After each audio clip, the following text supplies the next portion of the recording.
நம்மளோட iron box இது வந்து ஸ்டீம் அந்த சோனோட வால்வு காயில் ஓப்பன் பண்ணுறக்கூடிய சுவிட்ச். இந்த சுவிட்சை ப்ரெஸ் பண்ணிங்கன்னா அந்த காயில் ஓப்பன் ஆகி இந்த டியூப் வழியாக ஸ்டீம் வரும். அயன் பாக்ஸ் ஹீட் ஆகிட்டு அந்த ஃபுல் 100% ஸ்டீம் உங்களுக்கு வெளியே வரும். ஏன்னா வாட்டரும் ஸ்டீமும் தான் இந்த டியூப்பில் நமக்கு வரும்.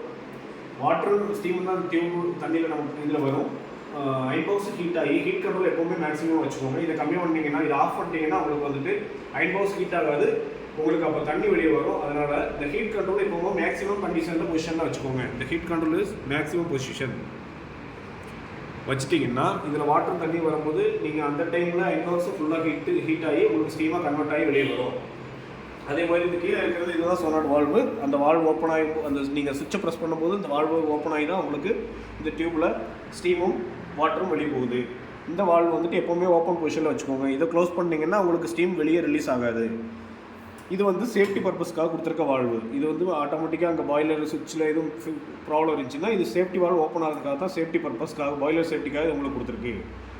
இந்த எக்ஸ்ட்ரா கொடுத்துருக்க வால்வு வந்துட்டு ஸ்டீம் ஓப்பன் பண்ணுறதுக்காக, நீங்கள் ஒர்க்கு முடிஞ்சு ஸ்டீம் ரிலீஸ் பண்ணுறதுக்காகவோ இல்லாட்டி ஃபியூச்சர் அந்த டேங்கில் உள்ள ட்ரைனேஜ் வால்வில் தண்ணி வெளியே எடுக்கிறதுக்குனாலுமே ஒரு ஏர் சர்க்குலேஷன் உள்ளே போனால் மட்டும்தான் அவுட்புட் தண்ணி உங்களுக்கு வெளியே வரும். அதனால தான் இந்த வால்வு கொடுத்துருக்கோம்.